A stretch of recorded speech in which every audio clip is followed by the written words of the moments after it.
Признаюсь, я долго думал, ехать сюда или нет, ведь это глухая тайга, и добираться сюда очень тяжело. Это был мой первый полет, то есть я первый раз летел на самолете, потом первый раз летел на вертолете. Конечно, эмоции те еще, но оно того стоило. В прошлом году у меня была первая волонтерская поездка на Алтай, и после этого я буквально загорелся этим. И когда я узнал то, что в этом году тоже будет возможность куда-то выехать, особенно не абы куда, а к Агафье, я сразу же решил то, что нужно использовать эту возможность. Я очень рад, что в нашем университете развито волонтерское движение. Студенты могут видеть нашу прекрасную страну и получать огромное количество удовольствия.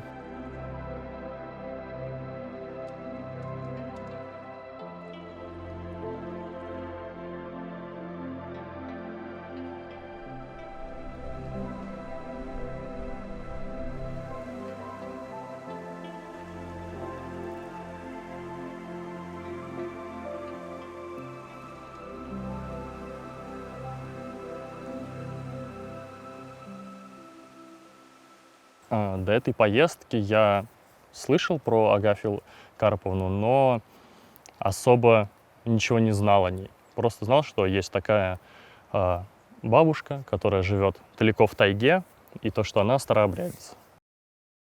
Вообще Агафья Карповна — это очень удивительный человек. В первую очередь она поражает своей верой.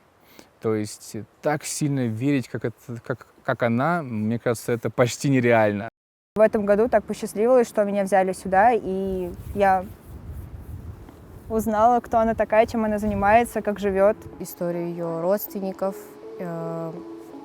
также об ее обиходе, быте и жизни здесь.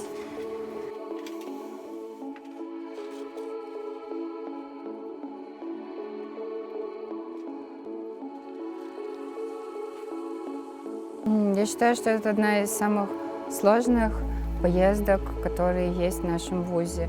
И даже не из-за работы, а из-за атмосферы. Это то, что это не просто заповедное место, это место, в котором живет такой человек, как Агафья Карповна. Для меня Агафья Карповна очень стойкая в своих убеждениях. Никакие вещи из внешнего мира не могут ее устоев как-то изменить или нарушить. Она всегда будет им верна.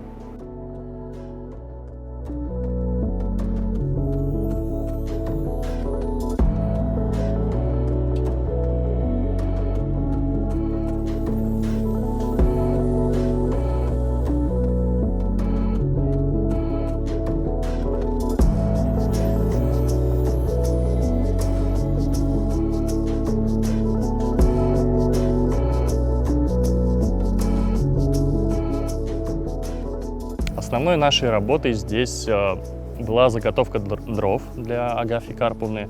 Мы кололи дрова, валили сухие деревья и складывали все это в поленницы, чтобы Агафья Карповна могла зимой приходить сюда и забирать дрова для своих печей.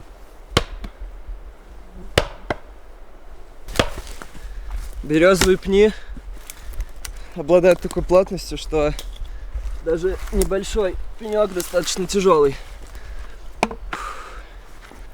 И поставить его несколько отнимает сил. Зато, опять же, из-за своей плотности и структуры древесины его проще колоть, нежели, например, лиственницу или кедр. Конечно, мы колем уже высохшие деревья, которые умерли. В общем, колка березы доставляет одно удовольствие.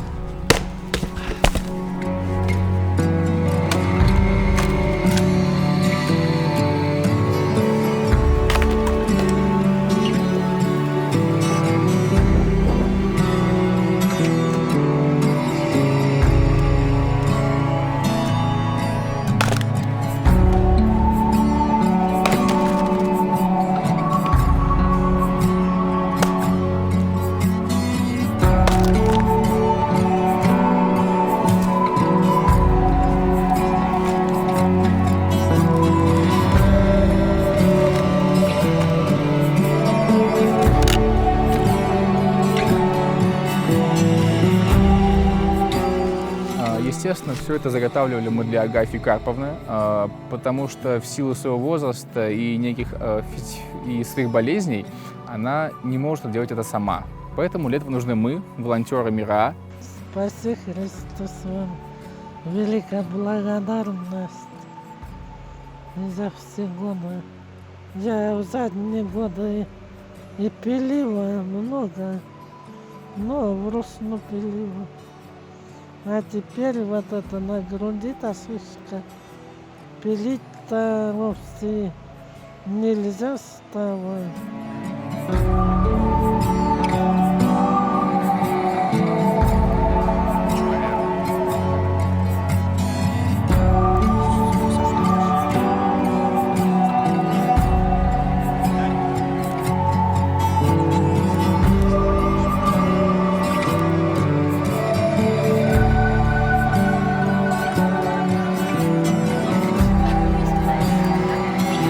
В предыдущих волонтерских поездках со мной уже были ребята, которые ездили к Агафье Карповне. Поэтому я была наслышана о том, чем здесь нужно будет заниматься, какая предстоит работа. Так как я здесь уже не первый год, то на все смотришь немного другими глазами. Уже знаешь, куда ты едешь, уже знаешь, что будет, и на все ты смотришь более осознанно. Например, в этом году я еще больше поняла, как тяжело здесь Агафье Карповне. Здесь на заимке мы заготавливали траву, то есть подготавливали шаромы. Косили траву для того, чтобы заготавливать на зиму еду для коз. Мешали погодные условия, потому что шли дожди, был все время туман, было все время все мокрое, была слякоть, но мы работали как могли.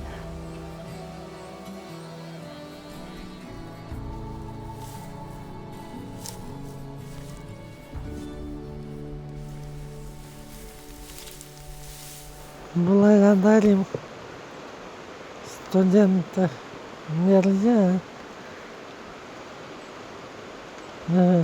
за все. Великая благодарность вам. Помощь оказываете великую. Дай Бог вам доброго здравия, душевного спасения и всякого благополучия.